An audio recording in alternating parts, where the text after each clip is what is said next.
பேசுகிறவன் தமிழன், இந்தியன், பேசுகிற மைக்கு மேட் இன் இந்தியா கிடையாது. அவமானம் இது.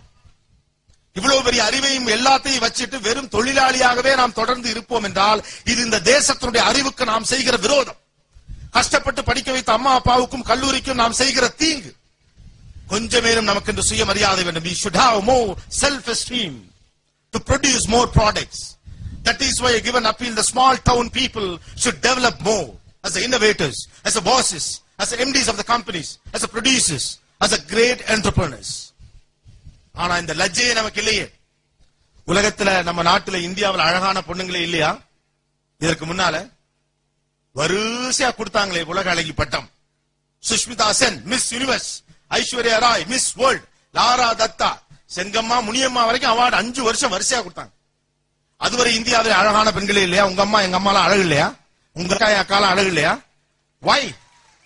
ஏன் உலக நாடுகள் வரிசையாக 5 ஆண்டுகள் இந்தியாவிடம் அந்த பட்டத்தை கொடுக்கிறது, உலக அழகி பட்டத்தை? இதை ஆழமாக ஒரு படித்த இளைஞன் ஏன் யோசிக்கவே இல்லை? The international cosmetic companies wanted to dump their products in India.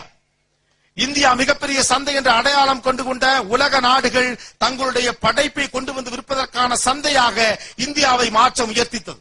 இன்னமும் சொல்ல போனா அந்த ஓல்ட் ப்ராடக்ட்ஸ் டம்பிங் யார்டாக, ஒரு குப்பை மேடாக இந்தியாவை பயன்படுத்த வேண்டும் என்ற ஆசை அவர்களுக்கு இருந்தது. அதான் குடு, வரிசையா குடு. லாரா தத்தா வரைக்கும் உலக அழகி பட்டம். இன்னைக்கு நீங்க ஒரு பொண்ணெல்லாம் கடத்த வேணாம், அந்த பெண்ணுடைய கைப்பையை கடத்தினாலே 3000 ரூபாய் கிடைக்கும். உள்ள பாருங்க இருக்கு.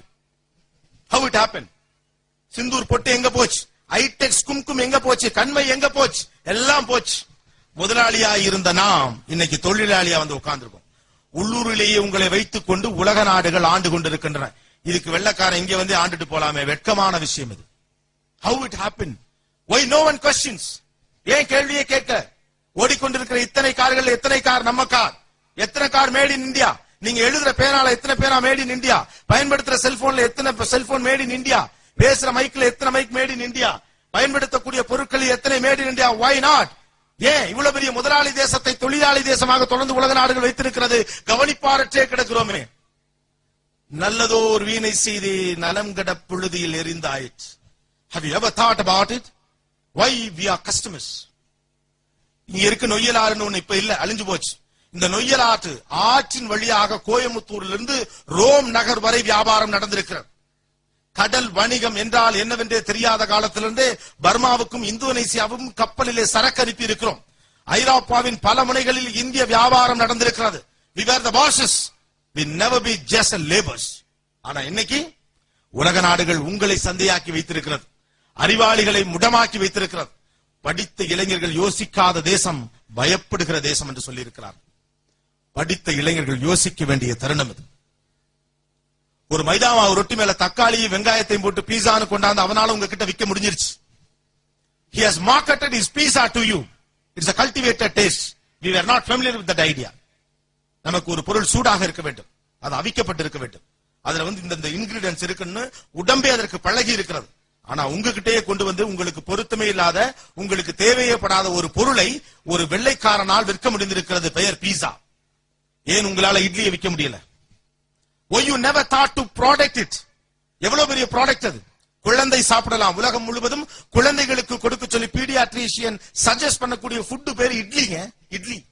அதுக்கு குஷ்புன்னு பேரு வச்சுட்டு சினிமா பார்த்துட்டு சிரிச்சுக்கிட்டு இருக்கோம். வெக்கம், அசிங்கம். Why we didn't market idli to the market? Do you know the favorite food of the world community? இந்த ஒட்டுமொத்த உலகத்தினுடைய பிரதானமான உணவு, விரும்புகிற உணவு. It is a statistics. ஆய்வறிக்கையின் அடிப்படையிலே சொல்லப்பட்டிருக்கிறது. உலகம் முழுவதும் 72% மக்கள் நேசிக்கிற உணவுக்கு பேர் என்ன தெரியுமா? மசால் தோசை. மசால் தோசை தான் உலக மக்களுக்கு பிடித்த உணவு. Have you marketed it? பண்ணீங்களா? ஏன் மார்க்கெட் பண்ணல? பீஸாவை மார்க்கெட் பண்ண முடிஞ்சிருச்சு, KFC சிக்கனை மார்க்கெட் பண்ண முடிஞ்சிருச்சு, மெக்டி மார்க்கெட் பண்ண முடிஞ்சிருச்சு, எல்லாத்தையும் வாங்கி திங்க முடிஞ்சிருச்சு நமக்கு. Why we didn't market anything? ஏன் யோசிக்கவே இல்ல? We have lot of exclusive product. ஜூட்டுக்கு இந்தியா மோனோபோலி. ஜூட்டோட மோனோபோலி உங்ககிட்ட இல்ல. ரைஸே உங்க கையில இல்ல. மஞ்சள் தாலியில போடுற விஷயம் நம்ம ஊர்ல பேட்டன் ரைட் உங்ககிட்ட இல்ல. வேம்புக்கு பேட்டன் ரைட் ஒருத்த விலை பேசிட்டு இருக்கலாம். இதனால நம்ம புதுசா என்னமோ பேசிட்டு இருக்கான், பார்லிமெண்ட் மாதிரி இருக்குல்ல. பேட்டன் ரைட்னா என்னன்னு நான் கவலைப்படல. என் கதவுக்கு ஜன்னலுக்கு ஆபத்து வராத வரைக்கும் எனக்கு கவலையே கிடையாது. நான் பிஇ படிப்பேன், படிச்சுட்டு 25,000 சம்பளத்துக்கு போவேன். எங்க அப்பா ஒரு பிள்ளைய பார்த்து கட்டி வைப்பாரு, 100 பவுன் கட்டாயமா கேட்பேன். கார் மாமனார் வீட்டுல வாங்கி கொடுத்துருவாங்க.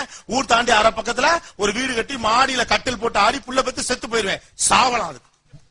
Let us die for that. Why? இந்த சுய கௌரவம் நமக்கு வேணும். Let the world market look at you. இவ்வளவு பெரிய ஆதார சக்தியை கையில் வைத்துக் கொண்டு வீணே காத்திருந்தால் வரலாறு நம்மளை கேலி பேசிடும். எவ்வளவு நாளைக்கு கரிகாலன் வரலாறு பேசுவீர்கள்? எவ்வளவு நாளைக்கு சோழ வரலாறு பேசுவீர்கள்? எவ்வளவு நாளைக்கு பாண்டிய வரலாறு பேசுவீர்கள்?